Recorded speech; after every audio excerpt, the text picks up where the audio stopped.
I'm Sue from the festival, just so you know, and I'm so pleased that we had our first female director of a feature film at the festival. Yeah, thank you. Thank you. I'm honoured.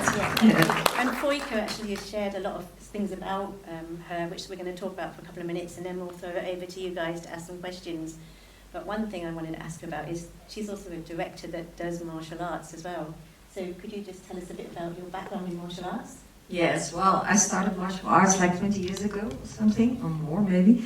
But I still practice Tai Chi, but I do it like on a daily basis. So, and I saw, because I was there for so many years, I saw, Pawan also, he's my Kung Fu brother. So, because I saw how my Sifu was teaching those children and how they grew up being quite good and successful adults, I thought he's really doing something with them which you can do not as a parent or something. So yeah, I thought that's really something which is really hidden in our society, but there, all those teachers, not only Kung Fu teachers, but all those teachers who are teaching our children are doing such a great work. So it's an honor to them. Thank you. I also should explain that Pal here at the end, some of you might recognise him. If you were here at 2018, we had a short film called Steam, and Pal was the director of it. Just going to get Pal to introduce himself a bit and talk about himself and how you got involved with this film, please. Oh. Hi, my name is Panko. I'm a filmmaker and a martial artist, actually a hobby filmmaker. My first experience is with the Fighting Spirit Film Festival. It was a great experience. I made a short steampunk action film called Steam with my Kung Fu brothers. And I learned a lot from the experience. And during that time, I talked a lot with Froukje about her passion project, Kung Fu Lion. And she liked how we prepared the movie, and one day she asked us to help her with the fight scene. I'm very honored to be part of it. And it's great for us as well, because as the festival, it's so amazing that Pal was in the short film, and then is to do with this feature film that we're screening. But also you might have seen that Xu Ming, who was in Steam, was also in that film and helped a lot with some of the choreography. Pal, you mentioned a bit of that yesterday. Can you talk a little bit about what your role was in the choreography and what Xu Ming did? Xu Ming, my Kung Fu brother, we did the choreography together. His part is designing and training them. My part is make suggestions, enhance it in a filmmaker's perspective, and making the previs. And if I make the previs, I send it to Froukje and the DOP. We evaluate and we repeat until we got it right. And we had to repeat it many times because many things changed. COVID came, yes. Locations came, changed because we didn't get permission for this, from that. And if you change location, you change the choreography too. But I'm flexible. That's the filmmaking business. I'm sure you can see that it came out really well anyway. Froukje also mentioned yesterday as well that when you did mention about the COVID as well, yeah, but you also mentioned that this film is unusual because it consists of a lot of different martial arts. Can you tell us how you managed to kind of bring those all together? Well, I know that my own Sifu, we practice, well, if you're a little bit known with it, we practice like the South style, which is a little bit more like fighting. And he was always complaining about these other styles, about the Sifu in the Hague, in the other city, and he was practicing more like an acrobat, like a circus clown, he thought. But actually, it's a different style. It's the northern style. So I thought it would be really fun if there would be another style involved in the story, and this was this boy who's practicing the north style and is coming into the Kung Fu school. And yeah, he's learning the South style as well. But it's all about, you can also see it in the line as well, that it's a mixture of North and South style. And all the Kung Fu schools, they agree to work with me. So usually they don't, but because it was a film and there are not so many films being made about Kung Fu, everybody was enjoyed themselves, and yeah, they helped us. And you can see in the energy how it kind of helps with kind of pulling together the scenes and the performing as well. Also, you mentioned to me about two main characters and how you cast custom. Can you remind us a bit about Yeah. that? 'Cause I've heard, but you guys haven't. Yeah. Which was quite fun is, I mentioned the boy from the north style.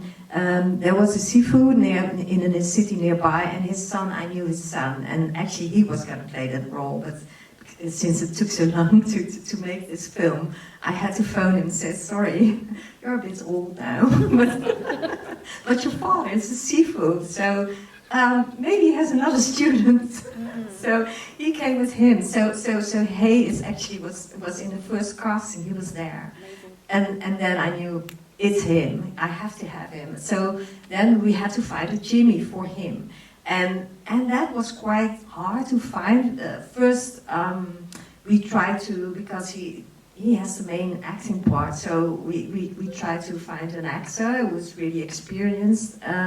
And try to train them to become kung fu fighters, which we failed totally, because that's quite impossible. But we noticed that during the casting that all children who practice kung fu or any kind of martial arts on quite a high level, they're quite good in acting because they're used to listening. So then Paul suggested to me, just why don't you advertise or do a call on sports, martial arts sports, the Netherlands or something. It's a website, and then Tyrell came along, Jimmy, and that's something else I forgot to tell. That the ones the boys who were practicing kung fu, they were not, in a way, not strong and not aggressive enough. So that's why I found Jimmy or Tyrell, who's like a karate expert, and he's more into the contact sport, which kung fu is not that much. He has another skill as well, doesn't he? Yes, he's a singer, so he's also singing on the end song, and during all the songs which we used for in his own room, it's also his. So yeah. I also remembered you mentioned that this project, you've been working on it for a long time, and I just wanted you to share a bit with the audience about how that started and a little bit about how it's evolved along the way. Yeah, well, it started off like those 20 years ago. It's like 20 years ago. We had competition day every year with our kung fu school, and sometimes we invited like other people from other schools. That days we did.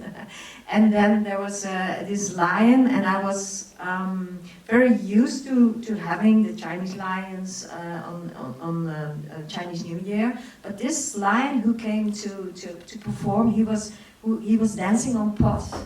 But that was not the only thing. He was really performing like he was a real animal. That was the first time I saw that lion was really like one.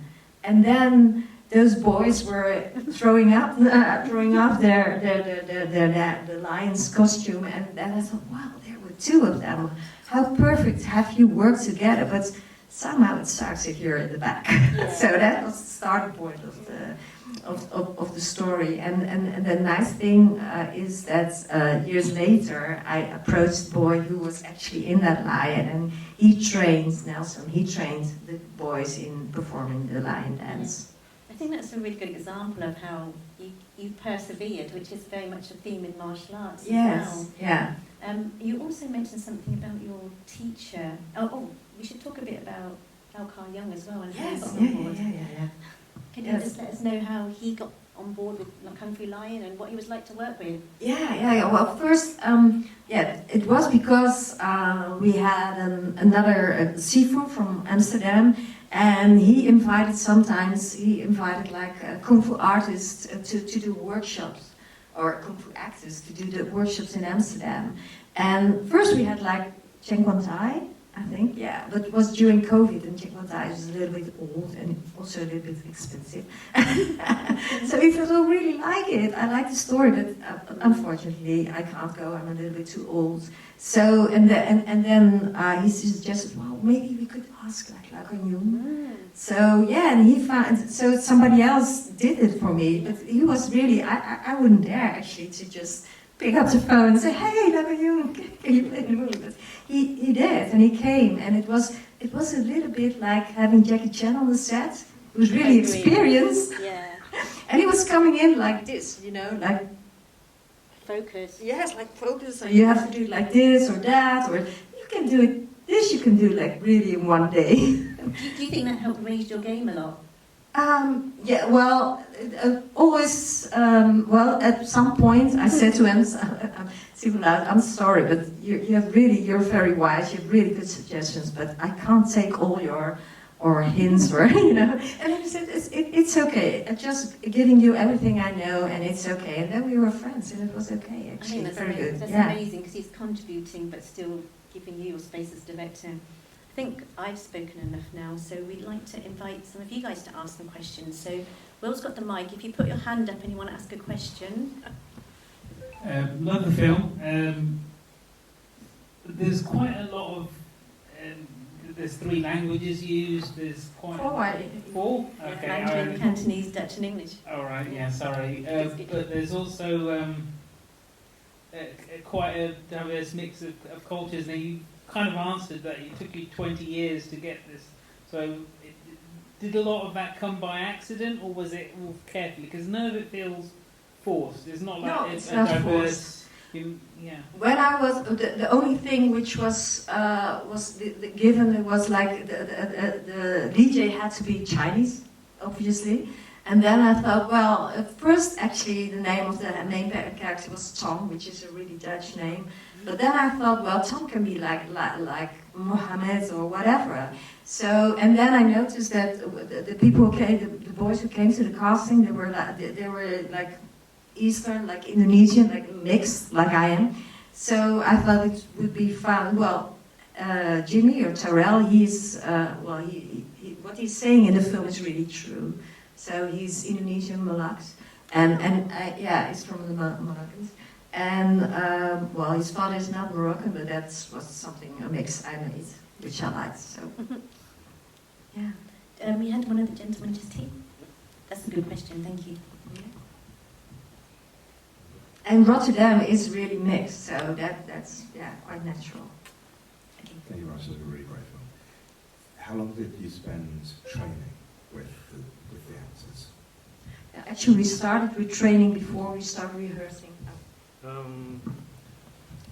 Quite long, because they're teenagers and they have no experience in movie fighting. So first we need to get to know them, train them with basic action reactions, try to learn the choreography, but also Tyrell hasn't got a Kung Fu background, so we also have to train these things. But because I always make a previs and afterwards they always see the end results, they get motivated, they get better. So actually it improves in a very short time. Yeah. I think we trained like half a year or something, a little bit more than that. Yeah, like every Sunday, and then after that, well, it was a good starting point to getting along with each other. And then we started rehearsing with the acting. Yeah.